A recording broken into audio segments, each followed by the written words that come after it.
G-Day, Eagles Nation. How ya doing?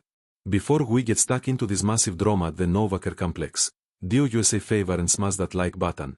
Leave a comment about who you reckon is to blame for this bloody mess, and make sure you follow the channel so you don't miss any updates on this absolute soccer of an off-season at the link.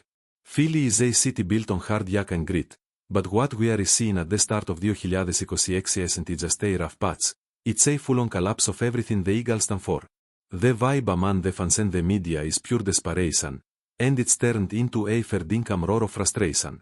That loss to a battered San Francisco Sarada Nea your side in the wildcard WSNT just the end of a footy season. It was the start of an avalanche that is threatening to bury Nick Sirianni's career for good.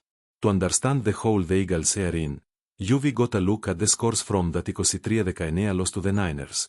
Playing at home against a team missing George Kittle and with Christian McCaffrey playing through the wars, Phillies struggled it. But the offense absolutely choked in the second half, scoring only 6 points. Even with Kenyon Mitchell grabbing 2 picks, Jalen Hurts and the boys struggled in with it.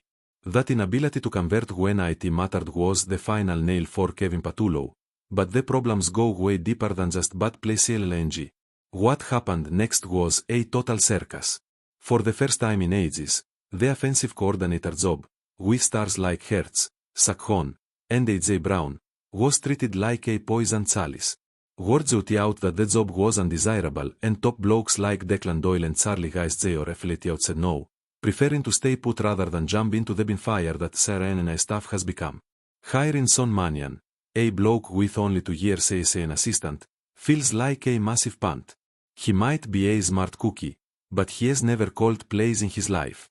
Betting the farm on a rookie to save Sirianni and Hurts is a high-stakes gamble that shows the big fish in the league don't want a bar of Philly right now. Even the defense, the only part of the team that wasn't a total shambles, almost fell apart. Vic Fangio, a legend with Sarada years in the game, nearly pulled the pin and retired. The front office went into a proper panic, scouting for replacements before they managed to talk him into staying until 2026. If a bloke like Fangio, who is Philly through and through, is fed up with the atmosphere, you know things are APD. But the real heartbreaker for the fans is Jeff Stoutland. The man who built the Stoutland University and made the O-line a religion is leaving. And the word is he has had enough of the toxic work environment.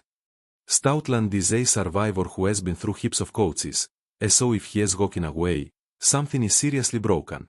Without him, who is gonna make sure the hungry dogs keep running fast? Losing him isn't just losing a coach. It's losing the soul of the team. Anna. Right in the thick of it is the relationship between Nick Sirianni and Jalen Hurts.